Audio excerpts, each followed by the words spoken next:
Bienvenue sur Growing with Clem, le podcast qui t'aide à évoluer grâce à des méthodes naturelles et holistiques.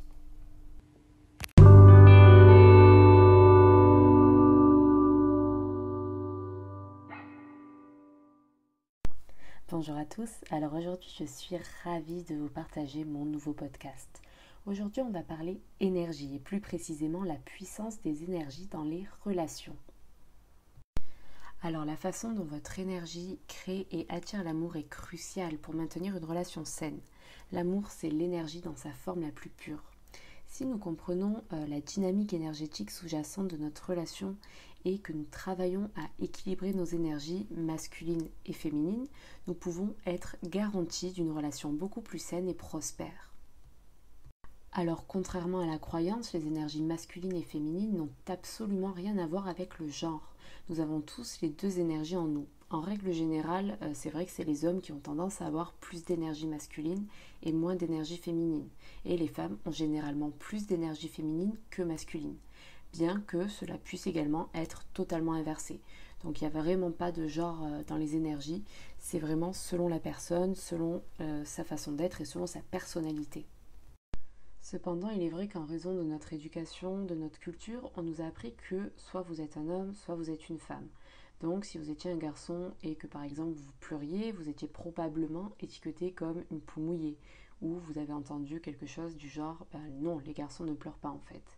A contrario, si vous étiez une fille et que vous aimiez jouer avec des camions ou que vous aimiez par exemple creuser dans la terre plutôt que de jouer avec des poupées, vous étiez étiqueté directement comme un garçon manqué.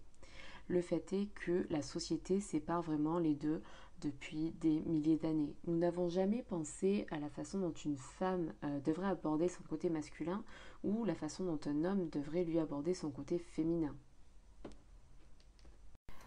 On nous a toujours appris que nous sommes soit un homme, soit une femme, sans aucune mention du fait que chacun a les deux aspects en lui, dans sa composition énergétique de base. Alors pour que toute relation réussisse et pour notre croissance et épanouissement personnel, il est vraiment important que nous prenions conscience et nous reconnectons à nos deux énergies. Un équilibre entre nos deux énergies renforce nos relations tout en la maintenant plus saine. Alors les énergies masculines et féminines sont comme le pôle d'un aimant. L'endroit où vous vous trouvez énergétiquement sur ce pôle déterminera le type de relation que vous entretenez dans la vie de tous les jours. À titre d'exemple, lorsque l'énergie masculine est à son plus haut et que le féminin du côté opposé est à son plus haut également, donc nous avons masculin extrême et féminin extrême, ce que vous avez probablement c'est beaucoup de chimie, de passion ardente, beaucoup d'attirance sexuelle, mais pas beaucoup de profondeur ou de conversation significative. A contrario, si les énergies sont proches les unes des autres, vers le centre du pôle, vous avez probablement une bonne relation, stable avec des connexions profondes et significatives.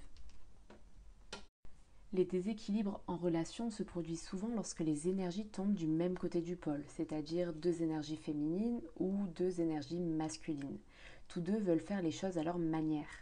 Les relations les plus stagnantes, par exemple, viennent de deux partenaires à l'énergie dominante féminine, où ni l'un ni l'autre n'est vraiment à l'aise pour prendre en charge ou prendre de bonnes décisions. C'est souvent le type de relation qu'on peut qualifier d'ennuyeuse, où il n'y a pas de place pour l'aventure. La plupart des conflits dans les relations surviennent lorsque les deux partenaires démontrent tous les deux des énergies masculines dominantes. Cela crée alors souvent une lutte de pouvoir constante entre les deux partenaires. Tous deux veulent être en charge, tous deux veulent être les décideurs et du coup ça devient compliqué dans la relation.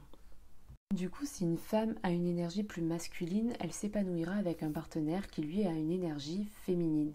Les hommes d'énergie féminine respectent et sont à l'aise avec le fait que leur partenaire soit sur le marché du travail par exemple, soit responsable ou ait une direction dans leur vie. Au contraire, les femmes qui elles démontrent une énergie plus féminine, ces femmes-là se contenteront d'une énergie masculine pour les aider à prendre le contrôle et elles compteront du coup sur le masculin pour être le principal soutien de la famille et le décideur. Alors si j'avais un seul mot à choisir pour vous aider à comprendre le concept, ce serait vraiment l'équilibre. Alors il est vraiment important de prendre conscience de notre énergie de base et de parfois, lorsque la situation le requiert, de switcher vers notre énergie la moins dominante, de s'adapter en fait aux situations et à notre partenaire. Cela deviendra un petit peu comme une danse où parfois ce sera vous qui allez mener ou parfois ce sera votre partenaire. Il faut vraiment s'adapter à la situation, à votre environnement. Voilà, savoir équilibrer ses énergies en fonction de ce que la situation vous demande. L'équilibre de vos énergies, c'est comme entrer dans ce parfait yin et yang où deux pièces d'un puzzle s'emboîtent parfaitement. Alors maintenant que l'on connaît l'importance d'adapter nos énergies dans les relations, parlons maintenant de la caractéristique de chacune de ces énergies. Alors l'énergie masculine qui est l'élément feu. L'énergie masculine, c'est une énergie qui est forte, qui est puissante, qui est ardente. Pour le masculin, il s'agit d'agir. Le masculin, il aime construire, il aime réparer les choses. Le masculin, quand il voit un problème, il veut immédiatement le résoudre. Le masculin a aussi une énergie très très protectrice. C'est pour ça d'ailleurs que la plupart des femmes qui ont une énergie féminine recherchent souvent un partenaire en fait pour les protéger, les sécuriser. Voilà, parce que leur partenaire masculin émet cette énergie. L'énergie masculine, elle est forte, elle est stable. Les personnes qui ont beaucoup d'énergie masculine en eux ont souvent beaucoup de confiance également.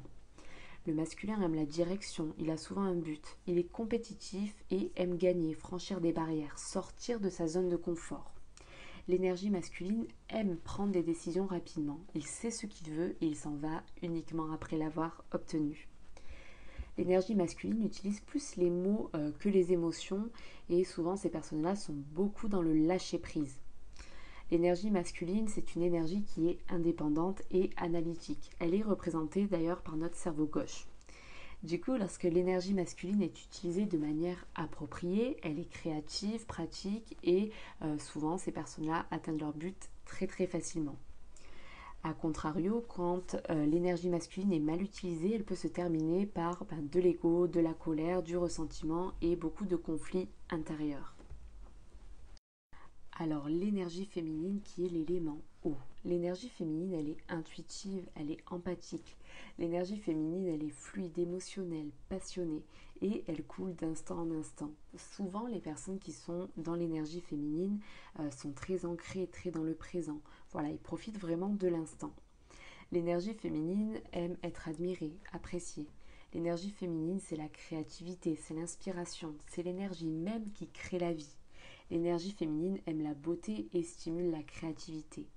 L'énergie féminine est très ancrée dans l'amour. A contrario, l'énergie masculine aime aussi que son féminin soit réceptif à son amour. L'énergie féminine est une énergie réceptive du cerveau droit. Pourtant, si nous sommes trop dans notre féminité, nous pouvons apparaître comme faibles et du coup perdre notre pouvoir personnel. Du coup, les énergies masculines et féminines sont toutes les deux super importantes et nécessaires. Pour être équilibré, faire avancer les choses et avoir une relation saine, le masculin et le féminin ont tous les deux besoin d'être autant présents l'un que l'autre.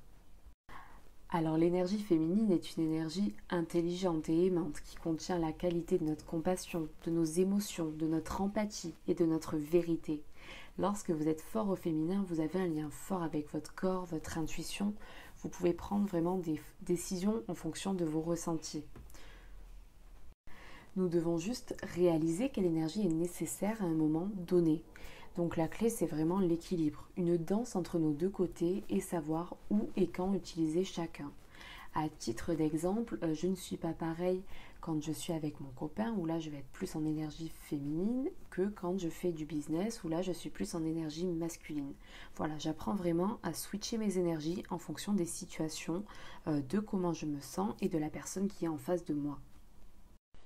On arrive à la fin du podcast. Je vous quitte avec une citation qui fait vraiment sens en moi. Cette citation, c'est « Porte attention aux énergies que tu reçois des autres personnes. L'énergie ne ment pas, l'énergie ne ment jamais. » Je vous embrasse et vous donne rendez-vous lundi prochain pour un nouveau podcast.